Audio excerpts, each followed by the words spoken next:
Imagine waking up one morning and discovering that strangers had divided your home without asking your permission. It sounds impossible.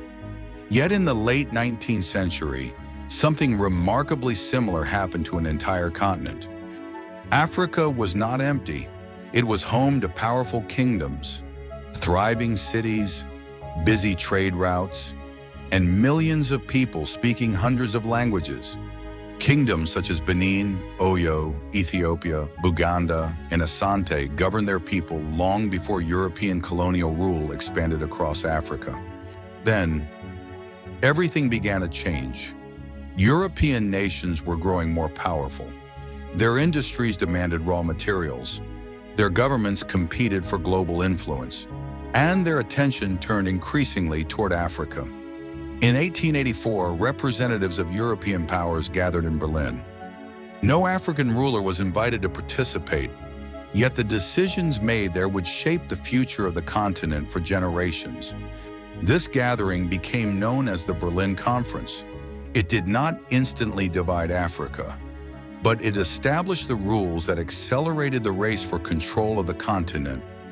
To understand why this meeting mattered, we must first understand the Africa that existed before it.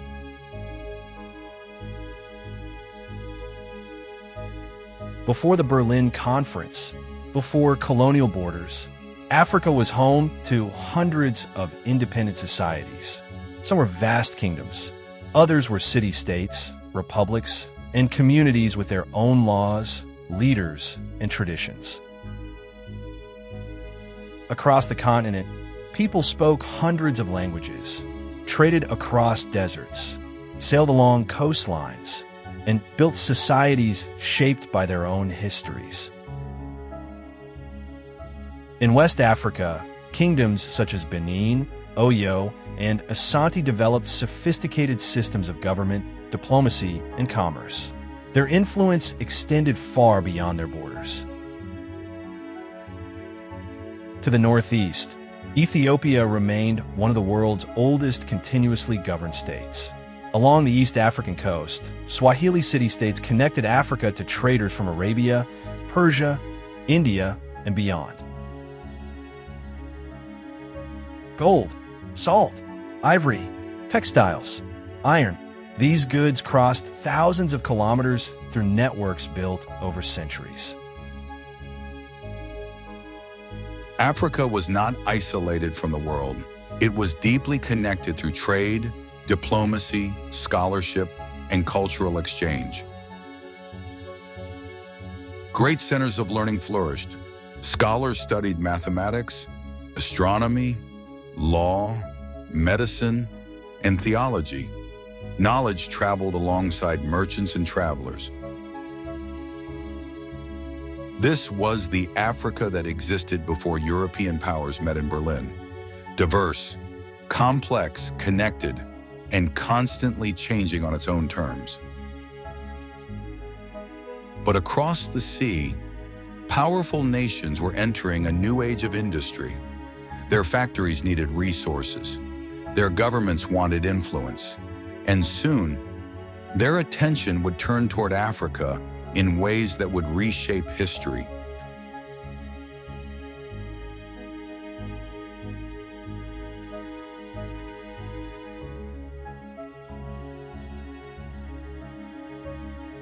By the late 19th century, Europe was changing faster than ever before. New factories rose across cities, railways stretched across countries, steamships crossed oceans at unprecedented speed. The Industrial Revolution had transformed the world. Industrial growth created enormous demand. Factories needed rubber, cotton, copper, palm oil, and many other raw materials to keep production moving. Africa possessed many of these valuable resources, but it was more than natural wealth that attracted European powers. Trade routes, strategic ports, and political influence became increasingly important. At the same time, European nations competed fiercely with one another.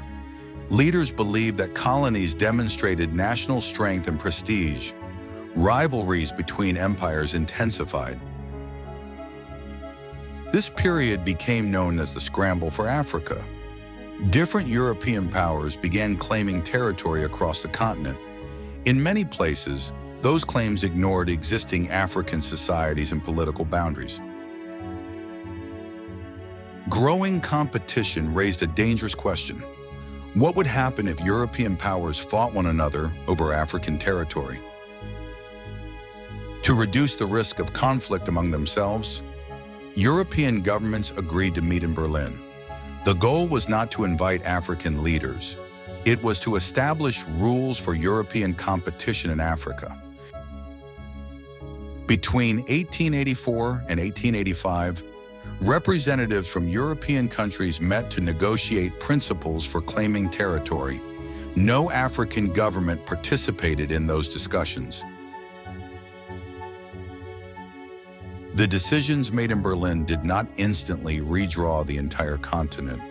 Instead, they accelerated a process that would reshape Africa through treaties, military campaigns, and colonial administration in the years that followed. To understand that transformation, we must step inside the conference itself. Can a meeting thousands of miles away change the lives of millions?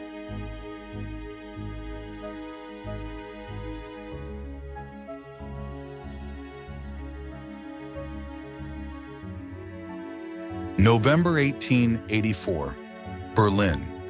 Snow covered the streets as diplomats from across Europe gathered inside an elegant conference hall.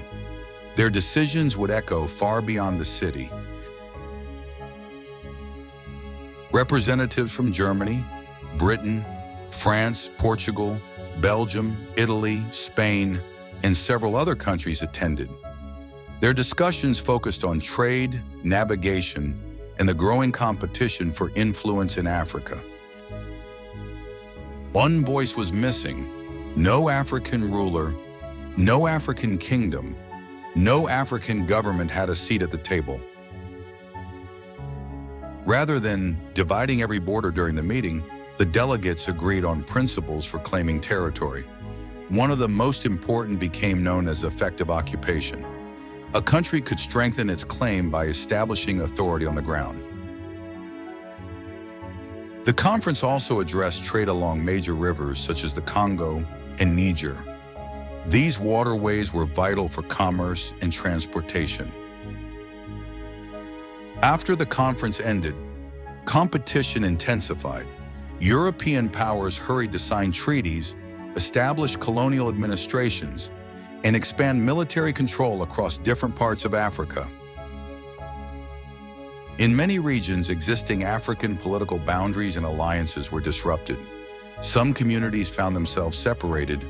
Others were brought together under new colonial administrations, despite having different languages, histories, and traditions.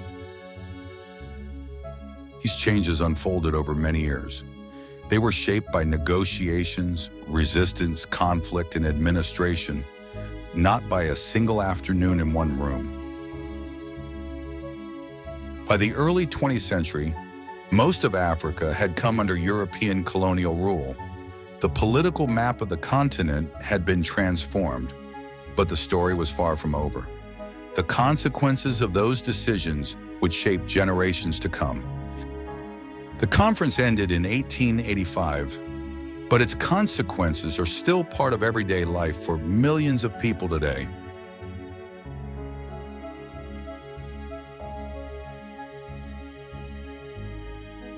The Berlin Conference ended in 1885.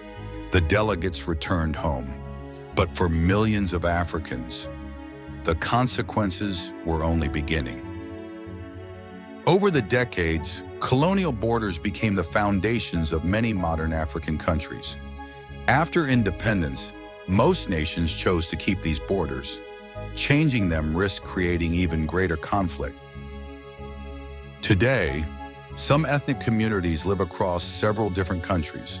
Families, languages, and cultures often extend beyond national borders drawn during the colonial era. Yet Africa's story did not end with colonial rule. Across the continent, people fought for independence, built new nations, and continue shaping their own futures. History teaches us that decisions made in one generation can influence many that follow. But it also reminds us that people are never defined only by their past. Every generation has the opportunity to build something better. The Berlin Conference changed history, but it did not determine Africa's future forever. That future continues to be written every day by leaders, teachers, farmers, scientists, entrepreneurs, and ordinary people determined to create a better tomorrow. The story of the Berlin Conference is not only about the past, it is a reminder that decisions made by a few can affect the lives of many. It teaches the importance of listening to those whose lives will be changed by great decisions. Understanding history does not change what happened, but it can help us make wiser choices for the future. Because the greatest lesson history offers is not simply to remember, it is to learn. The past is never truly gone. It lives in the choices we make today. Until next time, keep learning, keep questioning, and keep history alive.